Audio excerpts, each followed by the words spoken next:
Welcome to Panda Music Reviews. I am your host Panda, and in this week's Panda album review, or PAR, if you would be so kind, we'll be covering Pendulum's 2010 album release, Immersion. Now, I would like to take this time to remind you that this is a very serious show for very serious people who seriously like music, and there will be no silliness. There will be no silliness at all. Like, we're talking zero silliness right now.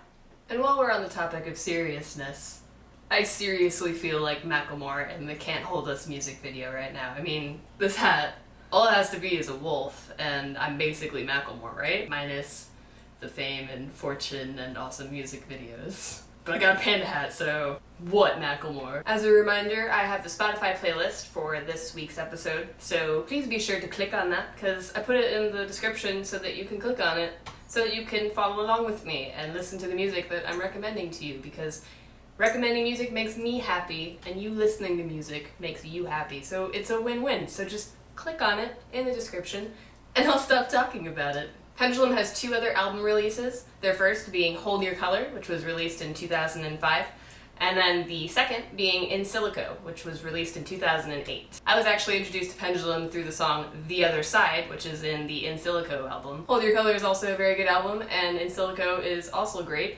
both of which I will probably cover in separate videos as well. I'm gonna just keep making promises about these videos. You're gonna have to hold me to it, because, you know, panda brains, they're not always gonna remember every single promise I make on the internet. Pendulum is considered a drum and bass slash dubstep slash electronic rock slash hard rock band. Personally, I like to call them a drum and dub band because all the songs that I love from them fall under either dubstep or drum and bass. They originated in Perth, Australia, which is kind of crazy because I don't sense even a hint of an Australian accent in the vocalist's voice. Rob Swire also plays synth for the band. He also produces for Pendulum. And while we're talking about Rob, let's talk about some of the other members. Gareth McGrillen is my personal hero because he plays bass for this band, and let me tell you, the bass is pretty awesome. I mean, I'm addicted to a lot of the bass lines in these songs, and it's one of the main reasons I fell in love with this band, honestly. I am a huge fan of bass, so for those of you who don't really like bass, I'm sorry,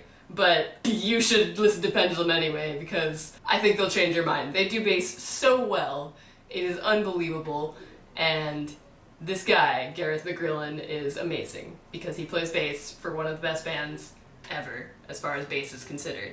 Gareth McGrillen also does backup vocals for this band, which is great because he and Rob combine beautifully in all of their harmonies. Fun fact, Gareth McGrillen and Rob Swire also make up the band known as Knife Party, which is an electric house band, and I will also be probably doing a review for that. You gonna hold me to it, guys?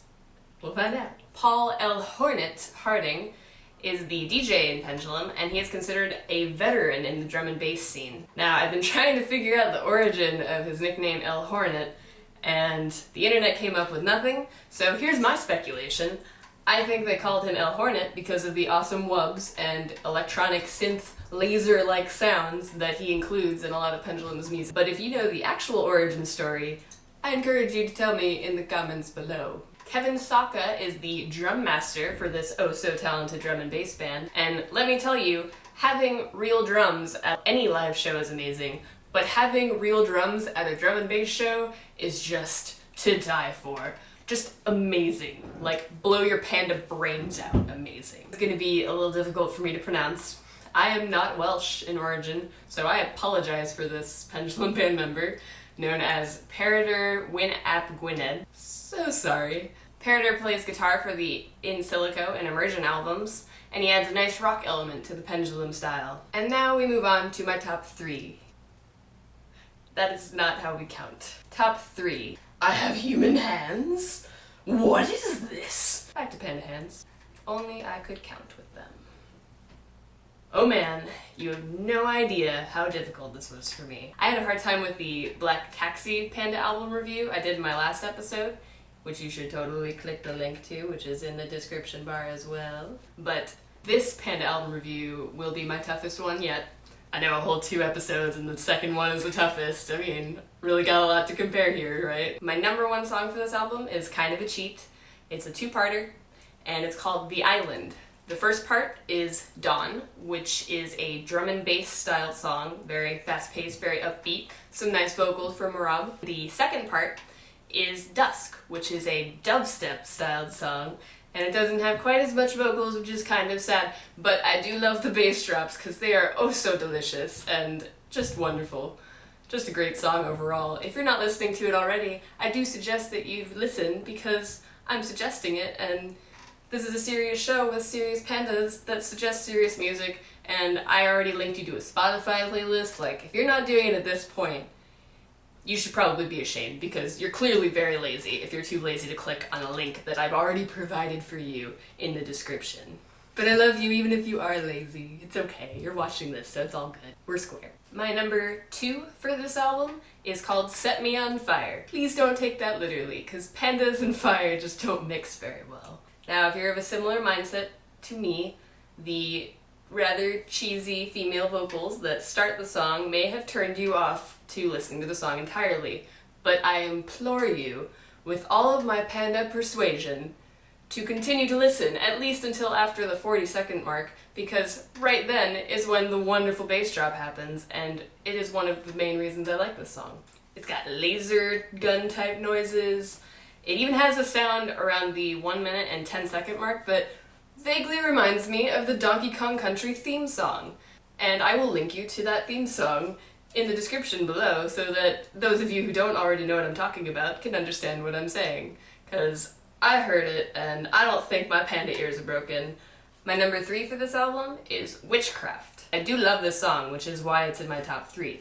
However, I was this close to choosing The Vulture instead for this spot. I decided to go with Witchcraft because it is more vocally stimulating, and for somebody who likes to sing in their spare time, it's refreshing to hear vocals every once in a while, especially in a drum and bass band. It also has some very interesting lyrical content, which is part of the reason why I've always liked Pendulum. If you listen to other Pendulum songs, you'll notice that a lot of their lyrics tend to be storytelling type lyrics. In this song, they're describing a girl who is feverishly trying to get away from her murderer.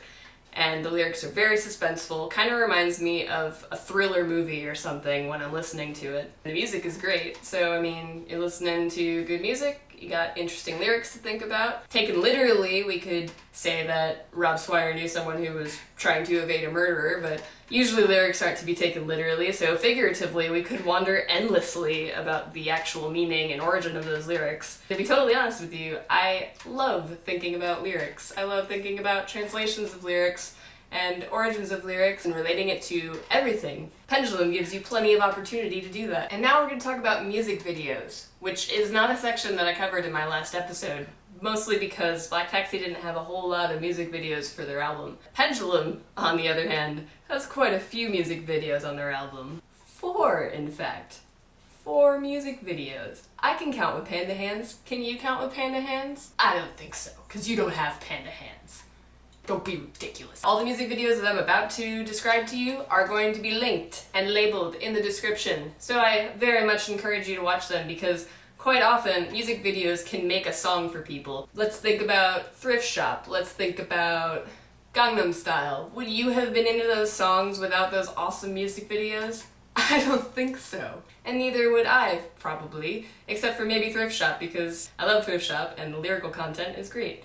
Spoiler warning, I'm a fan of Macklemore. Now the first music video we're going to talk about is Crush, which kind of gave me a little bit of an uncomfortable vibe, mostly because it depicts this couple that seems to be kind of in a little bit of an abusive relationship, and if you're familiar with the YouTuber known as Lacey Green, that is not okay, and we don't like encouraging that at all. But it's mostly coming from the main male character who seems to be extremely paranoid, very jealous, and definitely in a very unhealthy relationship with his girlfriend. I will say that I love the music in this music video, so I watched it anyway, even though it made me feel a little bit uncomfortable. But you can kind of get over it, and it leaves you thinking a little bit. It leaves you thinking about relationships and not being paranoid, and I don't know if maybe the character was on roids or what. I mean, he was pretty buff, so maybe it was just roid rage on his part. I have no idea. That might have been the origin of that behavior, but I don't know. Maybe you can speculate with me in the comments section, because we like to clickety-clack and we like to talk.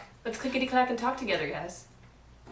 The second video we're going to talk about is for the song Island, the dawn part of it, and it involves a lot of sci-fi-esque feel. There's the main character, who's a girl dressed in what reminds me of a Star Trek uniform, running around on a planet that vaguely reminds me of Mars or something, desperately trying to follow this other person who is very far in the distance. She can't see them very well, but they're clearly wearing the same outfit as her.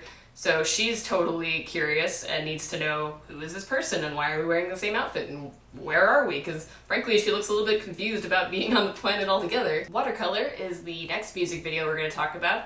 It involves a very attractive lady in a very attractive pajama outfit floating in the air with copious amounts of awesome shots of the band playing awesome music. I'm not really sure what the message was supposed to be for this video, if there was any message at all. I personally think that it was just an excuse to put a pretty lady on there to serve as the witch in the witchcraft song, and also to show some awesome artistic shots of the band doing what they do best, which is play awesome music. On to tour news. In January 2012, Pendulum announced that they would be taking a hiatus. And shortly after that, Rob Swire confirmed that he would be turning his full attention to his other group, Knife Party, that I mentioned earlier, and that would be his primary project going forward. Later that year, in June of 2012, Pendulum tweeted that they would no longer be performing live shows anymore, which is just so depressing. You have no idea. Unless you've seen them play live like I did in February 2011 at Showbox Soto in Seattle, you might not understand what a big deal this is, but having those drums there and having the whole band together, it was just invigorating, and I've never jumped so enthusiastically in my life.